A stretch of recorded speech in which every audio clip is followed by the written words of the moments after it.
most of the time we got scolded by a lot of people in our life that you made a decision but you didn't think about that, you don't have any thought about that, and you're useless idiot. And that's also true.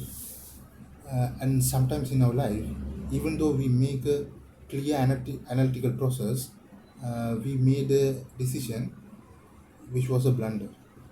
This is the fact which happened in our life.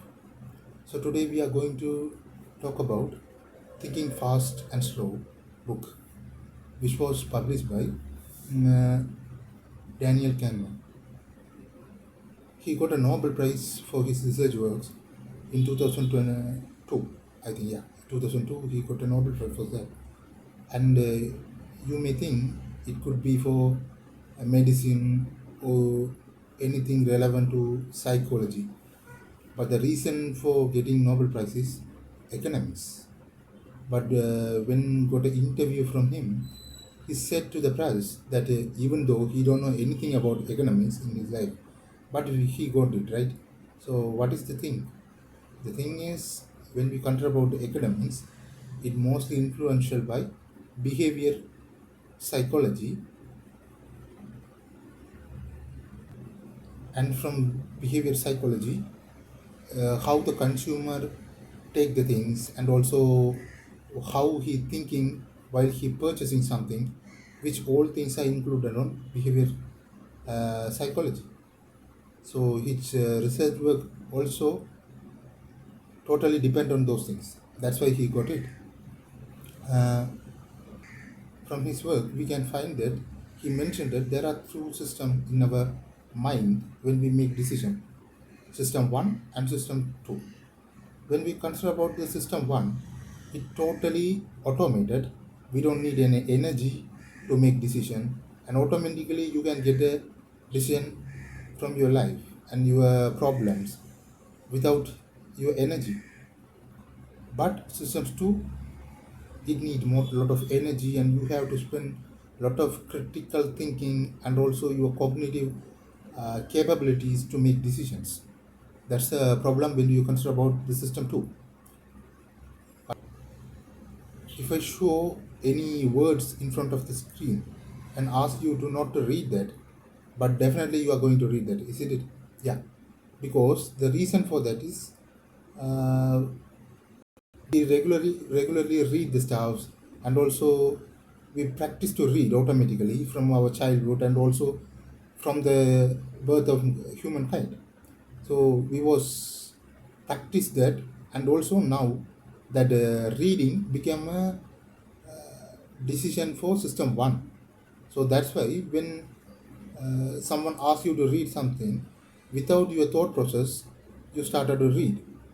So system 1 is the thing which can be get normalized by practice, and also is automated because of the practice. But system 2 is not like that. So if I ask you to not take ice creams in our diet period, most of us have a trouble to take it, because normally we don't have a resistance to take ice creams and sugars, and we are very craving for that, because it need system 2 to make decision and rest to take ice creams. So it need energy and mental capacity. That's why we fail to make our diet plans in a chronic process. Even though if you want to take a very critical thing, like if I ask you to calculate large numbers like 22, 33, 205, 326, and also 305, could you able to remember what is shown in the tablet or what is shown in the screen? No, no, definitely not. Because when we are in a very focused work, like using your mental capabilities, uh, it's very difficult for you to sense other things in your surroundings, because it was controlled by your system 2. Even though you can think that you didn't see anything, you didn't hear anything, because you became blinded and also dumb when you activated your system 2. And also, system 2 do other works. If the workload is very high, and also if you have to do very critical analysis, and you know that it's not going to happen, in that circumstances, system 2 decided it is not able to be performed, so it give those tasks to system 1. And when we consider about the system 1, it is a bias system mostly, probably, because you are not going to make any analysis, you don't have any data. So when consider about the system 1, it will make a decision with the data which is have, which it is have, and also which is not relevant, uh, make a decision. But it will send it to the system 2, and the system 2 will send it to